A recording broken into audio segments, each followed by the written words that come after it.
Namaste, assalamu alaikum, bonjour, konnichiwa, good morning. Good morning, good morning, good morning. It's Ken at 10. How are you today? Hope you're well. It's Tuesday, the 13th, unlucky for some.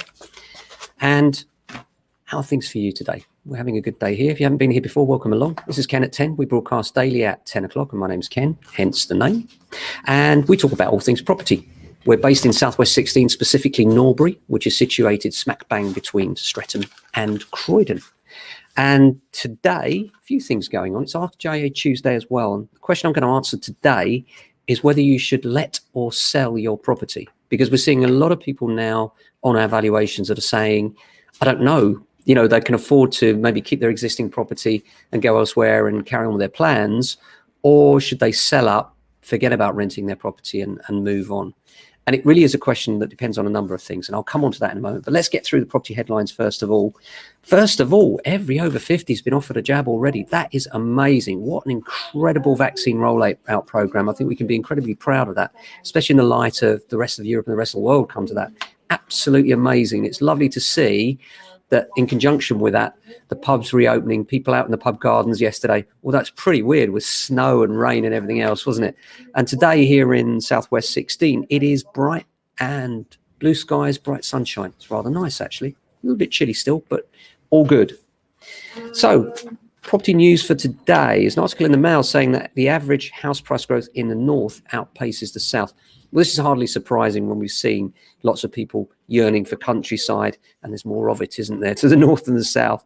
Oldham, Burnley and Blackburn reporting increases of between 14.2 and 15.7%. Of course, the other thing to say is that Devon and Cornwall have had the biggest property price rises as well. A quarter of failed sales are blamed on gazumping. Now, gazumping is a process where you make an offer and then somebody comes along and tops that offer. And it's an often discussed problem. We always find that it's difficult, but as far as the buyers are concerned, I know it can feel like the agents have let you down if you've made an offer and then somebody else comes along and makes a higher offer. But honestly, what you've got to bear in mind is that if another offer is made, even if a property is under offer, the agent selling that property is legally obliged to tell the seller of that property about the offer, regardless of where you are in that transaction. And in a fast-moving market, especially in some of the country towns, it's not surprising, is it, when property prices have gone up 50 or 90% in some cases, that what happens is a transaction goes through and then halfway along somebody comes up and offers maybe 5, 10, 15, 20 or 50,000 more than the original offer. It's a real problem.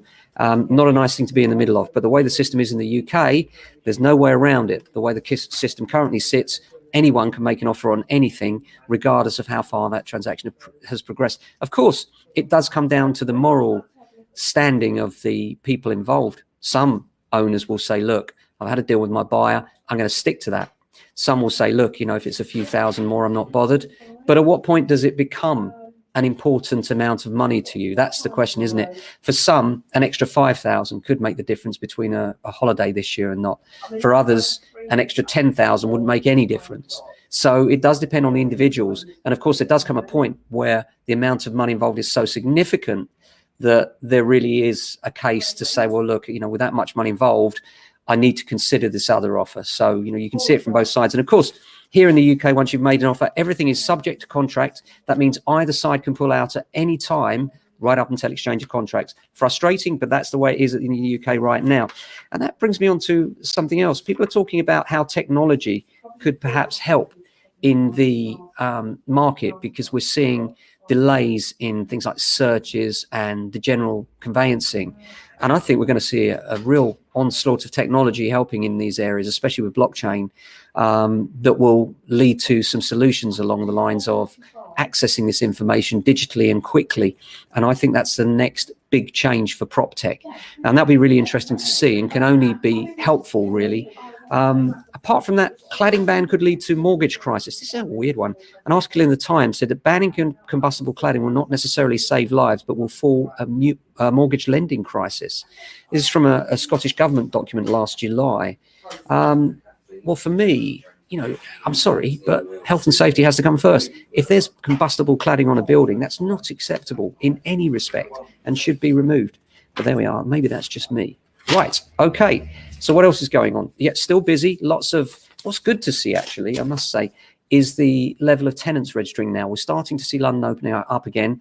And so people are starting to inquire about properties that are available for rent. And it's been a bit of a bloodbath, not many tenants registering, not many inquiries coming through. Unsurprisingly so when you think of the London lockdown. But now as that's easing, we're starting to see those inquiries coming through. And as confidence grows, I think we're going to see in the next few weeks a real march of new people registering, looking for property to rent as well as to buy. So we're expecting busy times ahead. Now, should you rent your property? Should you sell it? That's the question. Well, that depends. What does it depend on? Well, first of all, it depends on you, your personality. This is a conversation I often have with people. First thing you need to do is emotionally detach yourself from the property you're living in and you currently own and quite often love, because it becomes a commercial transaction once you rent it out, and you need to think about the business. You need to think about it as a business asset as opposed to a family home. And from that point of view, that can be a difficult transition for many people. So I find that quite often I'm saying to people, how will you feel about it? When you've rented it out and something goes wrong, often people are very scared, they're very worried. If you've got a good managing agent, then most of the burden of that should be taken off of your shoulders, and the managing agent should handle things like the repairs for you, the regular inspections, and most importantly now, hundreds of pieces of compliance that you've got to be sure you're doing.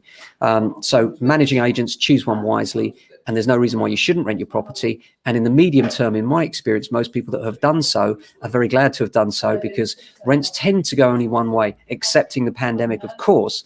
And largely as well, they've been very resilient. When we had full lockdown, the vast majority of rents are still coming through, and the vast majority of tenants still paying full rent. So it's been surprisingly resilient even during lockdown.